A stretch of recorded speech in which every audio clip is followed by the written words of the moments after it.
오늘은 친절한 선주시 73화의 전개를 예측해 보겠습니다.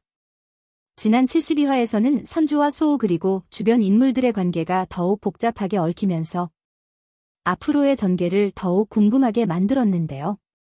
먼저 지난 72화의 내용을 간단히 정리하고 73화에서 벌어질 일들을 예측해 보겠습니다. 72화에서는 선주와 소우는 아이들과 함께 캠핑을 떠나기로 했습니다. 하지만 예상치 못한 일들이 계속해서 벌어졌죠. 왕연애는 선주를 찾아와 남진에게 집을 사달라고 했냐며 따졌습니다. 하지만 선주는 그런 적 없다고 단호하게 말했죠. 그럼에도 불구하고 왕연애는 더 이상 남진을 찾지 말라며 불편한 기색을 보였습니다. 한편 상아는 김소우를 다시 끌어들이기 위해 두바이 공모전을 핑계로 박사를 소개해주겠다며 그를 불러냈습니다.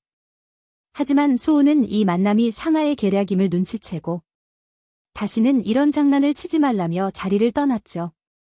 결국 소우는 캠핑장으로 돌아왔고 선주는 그를 보며 조용히 미소를 지었습니다.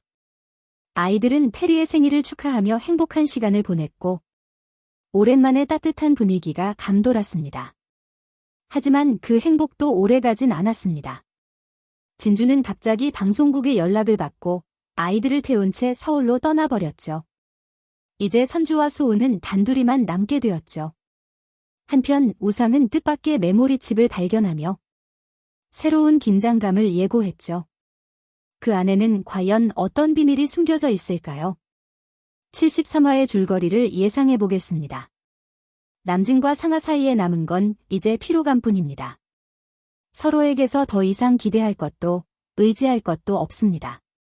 남진은 마지막으로 상아에게 묻습니다. 이혼할 생각이 없냐고. 하지만 상아는 이미 결정을 내렸습니다. 이제 그만 정리할 때가 됐다고. 남진은 아무 말 없이 그 자리에 서 있습니다. 이제야 자신이 모든 걸 잃어버렸다는 걸 깨닫게 된 거죠. 하지만 후회해도 소용없습니다. 상아는 이미 떠났고 그를 되돌아보지도 않을 테니까요. 남진과의 관계를 끝낸 상아. 하지만 그녀는 혼자가 되는 걸 원하지 않습니다. 그래서 이번엔 다시 김소우를 찾아갑니다. 이제 전남진과는 끝났으니 김소우와 다시 잘해보겠다는 속셈이죠. 하지만 소우는 더 이상 과거로 돌아가고 싶지 않습니다. 그녀가 어떤 의도로 다가오는지 이제는 너무 잘 알기 때문이죠. 상아는 쉽게 물러서지 않을 겁니다. 아마 또다시 새로운 방법으로 그를 붙잡으려 할 겁니다.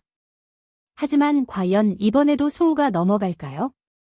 한편 남진은 점점 더 선주에게 집착하기 시작합니다.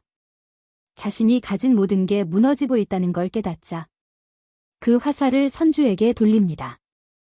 이제 와서 김소우와 그렇게 지내는 게 말이 되냐며 그녀를 몰아세우죠. 하지만 선주는 더 이상 남진의 말에 휘둘리지 않습니다. 차분하지만 단호하게 이야기합니다. 이미 먼저 등을 돌린 건 너희들이었다고. 남진은 화가 났지만 이제는 아무리 소리를 질러도 선주의 마음을 돌릴 수 없습니다. 그녀는 이미 과거를 정리하고 앞으로 나아가려 하고 있으니까요. 한편 우상이 발견한 메모리칩. 그 안에는 대체 어떤 내용이 들어 있을까요? 어쩌면 지금까지의 관계를 송두리째 흔들어 놓을 중대한 단서가 될 수도 있습니다. 그리고 상아. 김소우를 다시 붙잡기 위해 또 어떤 수를 쓰게 될까요? 그녀는 쉽게 포기하지 않을 테니까요. 또한 남진도 상아가 친딸이 아니라는 것을 알고 있는 것 같은데 상아가 헤어지자고 하자 이 비밀을 이용해서 복수를 할 것 같아요. 73화에서는 모든 관계가 급격히 변하며 각자가 원하는 걸 쟁취하기 위한 싸움이 본격적으로 시작될 겁니다. 과연 선주는 이 모든 혼란 속에서도 자신의 길을 지켜낼 수 있을까요? 그리고 김소우와의 관계는 앞으로 어떻게 흘러가게 될까요?